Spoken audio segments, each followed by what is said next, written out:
Okay sir. ಎಲ್ಲರಿಗೂ ಕೂಡ ನಮಸ್ಕಾರ. ಇವತ್ತು ಒಂದು ಮೂಡುಬಿದಿರೆಯಲ್ಲಿ ಒಂದು ರಾಜ್ಯ ಮಟ್ಟದ ರೋವರ್ಸ್, ರೇಂಜರ್ಸ್ ಮತ್ತು ಸ್ಕೌಟ್ಸ್ ಗೈಡ್ಸ್ಗಳ ಒಂದು ಸಾಂಸ್ಕೃತಿಕ ಶಿಬಿರದ ಅಂಗವಾಗಿ ಮೂಡುಬಿದಿರೆಯ ವಿದ್ಯಾಗಿರಿಯಲ್ಲಿ ಸ್ವಚ್ಛತಾ ಅಭಿಯಾನ ನಡೀತಿದೆ. ಯಾಕೆಂತಂದರೆ ಈ ಭೂಮಿ ನಮ್ಮೆಲ್ಲರದು.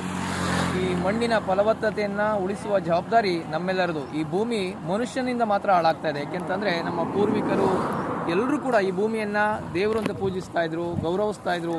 ಪಂಚಭೂತಗಳನ್ನು ಸಂರಕ್ಷಣೆ ಮಾಡುವ ನಿಟ್ಟಿನಲ್ಲಿ ಮಹತ್ತರವಾದ ಒಂದು ಕಾಳಜಿಯನ್ನು ವಹಿಸ್ತಾಯಿದ್ರು. ಇವತ್ತಿನ ದಿನಗಳಲ್ಲಿ ನಾವು ಭೂಮಿಯ ಬಗ್ಗೆ ಬಹಳಷ್ಟು ನಿರ್ಲಕ್ಷ್ಯ ವಹಿಸ್ತಾ ಇದ್ದೀವಿ. ಜಾಗತಿಕ ತಾಪಮಾನ ಹೆಚ್ಚಾಗ್ತಾ ಇದೆ, ವಾಯುಮಾಲಿನ್ಯ ಹೆಚ್ಚಾಗ್ತಾ ಇದೆ, ನೀರು ಬಹಳಷ್ಟು ಮಲಿನ ಆಗ್ತಾ ಇದೆ. ಇಂಥ ಸಂದರ್ಭದಲ್ಲಿ ಎಲ್ಲ ದೇಶದ ಶಕ್ತಿ ಅಂತಂದರೆ ಯುವ ಜನರು, ಅದರಲ್ಲೂ ಕೂಡ ನಮ್ಮ ಎಲ್ಲ ರೋವರ್ಸ್ಗಳು ಇವತ್ತು ಒಂದು ಭೂಮಿಯನ್ನು ಸ್ವಚ್ಛತಾ ಮಾಡಬೇಕು, ಪ್ಲಾಸ್ಟಿಕ್ಕನ್ನು ತ್ಯಜಿಸಬೇಕು, ಈ ಭೂಮಿಯನ್ನು ಉಳಿಸಬೇಕು, ಎಲ್ಲರೂ ಕೂಡ ಬಟ್ಟೆ ಬ್ಯಾಗ್ಗಳನ್ನು ಬಳಸಬೇಕು ಎಂಬ ಒಂದು ಅಭಿಯಾನದ ಮೂಲಕ ಎಲ್ಲರೂ ಕೂಡ ಒಂದು ಸಾರ್ವಜನಿಕರಿಗೆ ಒಂದು ಜಾಗೃತಿಯನ್ನು ಉಂಟು ಮಾಡುವ ಮೂಲಕ ಒಂದು ಅಲ್ಲಲ್ಲಿ ರಸ್ತೆ ಬದಿಗಳಲ್ಲಿ ಸಾಕಷ್ಟು ಪ್ಲಾಸ್ಟಿಕ್ಗಳನ್ನು, ತ್ಯಾಜ್ಯ ವಸ್ತುಗಳನ್ನು ಸುರಿದು ಭೂಮಿ ತಾಯಿಯನ್ನು ಮಲಿನ ಮಾಡ್ತಾ ಇದ್ದಾರೆ.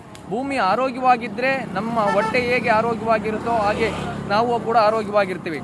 ಅದು ಕೂಡ ಎಲ್ಲರಿಗೂ ಕೂಡ ಗೊತ್ತಿರೋಂಥ ವಿಚಾರ. ಹಾಗೆ ಭೂಮಿ ಆರೋಗ್ಯ ಚೆನ್ನಾಗಿದ್ದಾಗ ಮಾತ್ರ ನಾವು ಸಕಲ ಜೀವಿಗಳು ಕೂಡ ಆರೋಗ್ಯವಾಗಿರೋದು ಸಾಧ್ಯ.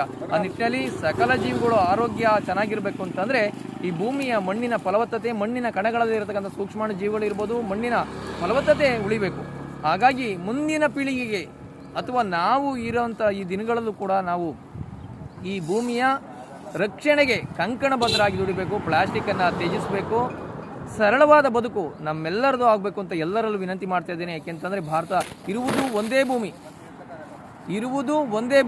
ಈ ಇರುವಂಥ ಒಂದು ಭೂಮಿಯನ್ನು ಉಳಿಸುವ, ರಕ್ಷಣೆ ಮಾಡುವ, ಕಾಳಜಿ ವಹಿಸುವ ಜವಾಬ್ದಾರಿ ಎಲ್ಲರದಾಗಿದೆ. ದಯಮಾಡಿ ಎಲ್ಲರಲ್ಲೂ ವಿನಂತಿ ಇಷ್ಟೇ, ದಯಮಾಡಿ ನಾವೆಲ್ಲರೂ ಇರುವ ಈ ಭೂಮಿ ತಾಯಿಯನ್ನು, ಪ್ರಕೃತಿ ಮಾತೆಯನ್ನು ಸಂರಕ್ಷಣೆ ಮಾಡುವ, ಉಳಿಸುವ ನಿಟ್ಟಿನಲ್ಲಿ ಎಲ್ಲರೂ ಕೂಡ ಕಾಳಜಿ ವಹಿಸೋಣ ಅಂತ ಎಲ್ಲರೂ ಕೂಡ ನಾನು ಮನವಿ ಮಾಡ್ತಾ ಇದ್ದೀನಿ.